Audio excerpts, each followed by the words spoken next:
Dave, can you contrast the way it is with your team going into the playoffs this year compared to last year? I mean, you played a home and away schedule with players in their own beds instead of across the street, uh, in quarantine and everything like that. It's there's not a 4 month break here. There's a 4 day break. There's so much different about it, but it's still no fans and a lot of those things. Can you just contrast everything involved? Well, it's just like you say, it is the circumstances are totally different from a bubble to here. I mean, there's still the no fans and that part of it, but the rest of it is you've had a semblance of a regular season. You've ended, people have played for their spots. You've ended the right way. Now you go into the playoffs. You plan for it. I mean, it's a totally different feeling this year. And what about, irrespective of all that, just the way the club is with itself and what they've done and what they put in their back pocket going into the playoffs this year compared to last year? Well, we always talk about you earn the right to be a playoff team, and we feel like we've continued to improve over the season. There's parts of our game that I think have improved. There's you're trying to get your group so you continue to build. You want to peak at the right time, all those things. So you feel good about what you've done, but you also recognize that there's a lot of work ahead here, and I think our players recognize that. The playoffs is a different animal. We got to get in there and prove ourselves in the playoffs. Reed Wilkins, 630 Chad. Thanks, Sean. Hi, Dave. Hey. Dave, I just asked Jesse Puljujarvi about his recent scoring binge, and a lot of them have been one-timers. Leon's got an outstanding one-timer. McDavid's shown that he's more likely to fire away with a one-timer this year.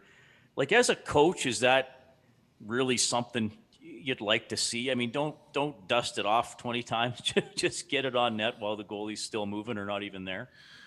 Well, anytime you can one-time a puck, if you give any goalie in this league chance to get up and get set and looking at you and you're dusting it off, he's got a much greater chance of saving it. So any chance you can get it off quick as possible, and a one-timer would fall under that category, the more chance you have to score. Now, that being said, getting it off quick sometimes isn't as accurate as you'd like it, but I think it's more effective because it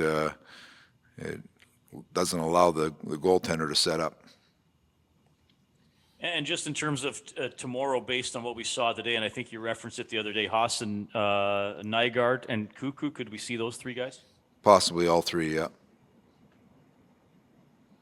Daniel Ninjamoman, The Athletic.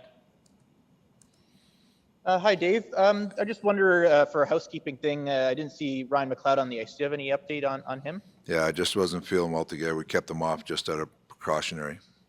Gotcha. And in terms of Cuckoo, if he can play, which it's where he's paired with Bear today, he's been out for a long time, and it's the last game of the year. So how do you expect him to kind of get back in, and what do you want to see from him in the last game of the year? We think it's just important. He just got cleared last week, so we think it's important to get a game. We have an idea of who our 6 guys are going to be starting, but it's important for him to get a game. He hasn't played in a long time. He's got good playoff experience, so we want to get him a game before the playoffs start, and then we'll see where it goes from there. But it's his chance to get a game here, get in some game action. He's practiced hard, he's competed hard in practice, and did some things that he thinks he's ready. But it's nothing like a game. So we'll give him that game tomorrow and see where it goes. Great. Thank you, Dave. Rob Tuchkowski, Post Media. Hi, Dave. The last little stretch, you guys, you played hard, you're winning, but the games haven't really been life or death because you've clinched. I'm just wondering how the last week or so, has that been helpful in preparing you guys? You talk about peaking at the right time. Has the last week or so been positive in that respect? Well, it's positive because you're getting some wins, but there's some things in our game we want to continue to work on, and it's the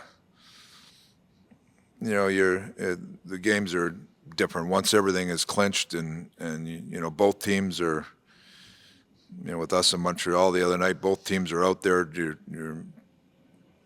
trying to do things right. You're trying to have good habits, but you recognize you don't want to get anybody hurt either. So that's where we are. We want to continue to have good habits. We players that want to just continue to make sure their game is sharp. But so there's things that you have to do, and today as a group we talked this morning. We have to prepare. We have to prepare every day, and whether it's a practice day or it might be little things like getting your equipment ready. I mean, the game tomorrow, it's a chance to prepare. Whether you individually prepare or we have to prepare as a team, doing things right.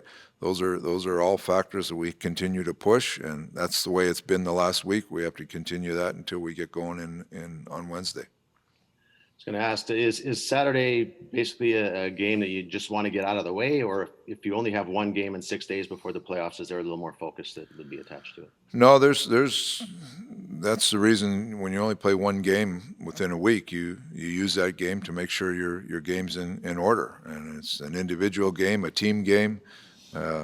There's each individual. There's different ways that players look at it, I'll just from Connor's perspective, I talked to him about, whether this is a game he wants to play. He said, I want this game because it's one game in a week and I want to make sure I'm sharp.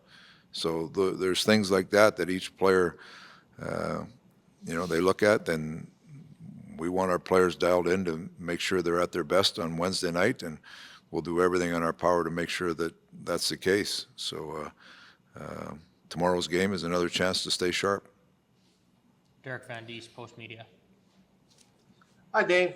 I want to ask you about that Kulikov and Larson pairing. Just they seem to really fit well together right away. What are you seeing out of that pairing that you like?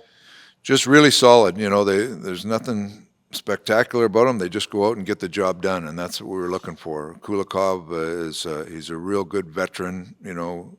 Reads situations pretty well. He's fit in well, and the pair's been a solid pair for us. So that's what we were looking for, and they continue to build their game that way. And is that a nice card to have in your deck, that shutdown pair that you can throw out there against another team's top line? Well, they take meaningful minutes against other teams' top people, so that's an essential part of your game. If you don't have it, you're looking for it all the time, and you're always looking for that stability factor there, and that pair is working that direction for us. Daniel Ninja-Bowman, The Athletic. Sorry, Dave. Chris Russell was on the ice this morning. Where is he kind of factoring in his recovery here?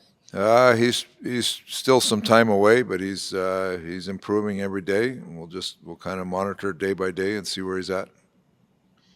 It looked like, based on where the goalies were today, that Mikko Koskinen will play tomorrow. Can you confirm that? Yeah, Koskinen will play tomorrow. And so you talked about kind of trying to get guys lined up for the playoffs. How did you kind of factor in that decision with the kind of giving, I guess, essentially Mike Smith like a week off ahead of playoffs? How do you kind of balance that? That's a decision we made. We talked with Schmitty, we talked with Schwartzy. We make sure he's getting enough work. He played a whole game the other night in Montreal, and we're trying to do what's best for him to prepare, and that's what's best. Perfect.